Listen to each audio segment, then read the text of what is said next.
तो आज इस वीडियो में आपको बताने वाला हूँ कि हमने यहाँ पर ये कैसे डिसाइड किया था कि यहाँ पर कॉल साइड में काम करा जा सकता है।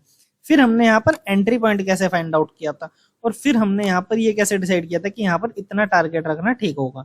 तो सबसे पहले तो मैं आपको बताता हूँ कि हमने यहाँ पर ये कैसे डिसाइड किया था कि यहाँ पर कॉल साइड में काम करा जा सकता है। देखो, वैसे तो आप अगर यहाँ पर कल का चार्ट देखोगे तो कल के चार्ट में यहाँ पर आपको क्लोज होने से पहले काफी अच्छा एक अपसाइड का मूव देखने को मिला। तो अब हमें यही था कि यहाँ पर ऐसे होने की प्रोबेबिलिटी तो बहुत कम है कि इतना अच्छा मूव आया और उसके बाद अगले दिन गैप अप ओपनिंग हो, भले ही छोटा मोटा गैप अप था, बट यहाँ पर गैप अप ओपनिंग हो के उसके बाद ये कंटिन्यू गिर गिर के और यहाँ पर लो ब्रेक कर दे, जो कि इसने किया है। बट ये इस चीज की प्रोबेबिलिटी बहुत कम होती है। देखो, अब इसने यहाँ पर तो ऐसा कर दिया, लेकिन वैसे ऐसा करने की प्रोबेबिलिटी बहुत कम होती है कि मार्केट ने कोई एक बहुत अच्छा मूव किया और उसके बाद उस मूव को एकदम वापस से ऐसे काट दे। ऐसा मार्केट बहुत कम करता है। देखो, करने को तो यहाँ पर कर दिया, बट जिस चीज की प्रोबेबिलिटी कम होती है हमें उसके हिसाब से काम नहीं करना होता। जो मोस्टली मार्केट में होता है हमें उसके अकॉर्डिंग काम करना होता है। जो चीज कभी कभी हो रही है उसके अकॉर्डिंग हम काम नहीं कर सकते। तो यहाँ पर हमें यही दिख रहा था कि हमें इस मूव के साथ जाना है क्योंकि ये मूव बहुत अच्छा है। तो अब हमने यहाँ पर वेट किया अगले दिन खुलने के बाद। ऐसा नहीं अगले दिन हम खुलते ही कॉल लेके बैठ जाए कि चलो पिछले दिन अच्छा मूव आया था। तो हमने वेट किया कि चलो ठीक है, जितना गिर रहा है गिरने दो। फिर यहाँ पर गिरा गिरा गिरते गिरते जब हमें लगा कि अब ज्यादा नहीं गिर पा रहा है ब्रेक डाउन करके भी, तो हमने यहाँ कहीं पर इस कैंडल में, ये वाली जो कैंडल आप देख रहे हो, यहाँ कहीं पर हमने सोचा कि चलो ठीक है, अब यहाँ पर कॉल साइड में एंट्री करी जा सकती है। क्योंकि अब हमें यहाँ पर कोई ज्यादा नीचे गिरता हुआ दिख नहीं रहा था, तो मैंने यहाँ पर एंट्री करना ठीक समझा।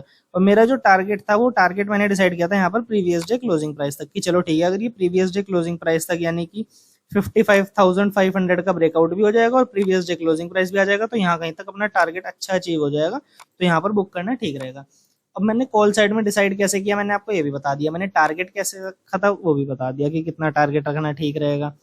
तो अब देखो, वैसे तो मैं आपको अगर ये पूरा वीक बताऊं, इस पूरे वीक में से हमारे 3 दिन एसएल हुए हैं और 2 दिन हमारे टारगेट हुए हैं। और एक और बात बताऊं मैं आपको, इस वीक अगर हम 5 के 5 ट्रेड्स में अगर हम पुट लेते तो हमारा टारगेट अचीव होता 5 की 5 ट्रेड्स में। तो अगर हमने यहाँ पर जो 3 एसएल हमारे हिट हुए हैं ना, यहाँ पर वो तीनों एसएल हमारे कॉल साइड में हिट हुए हैं और जो 2 टारगेट हिट हुए हैं वो हमारे दोनों पुट साइड में अचीव हुए हैं।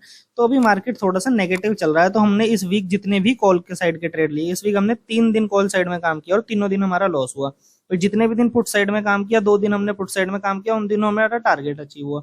और बचे हुए 3 दिन भी अगर हम, जिन दिनों हमने कॉल ली, उन दिन अगर हम पुट लेते तो हमारा यहाँ पर अच्छा टारगेट अचीव होता।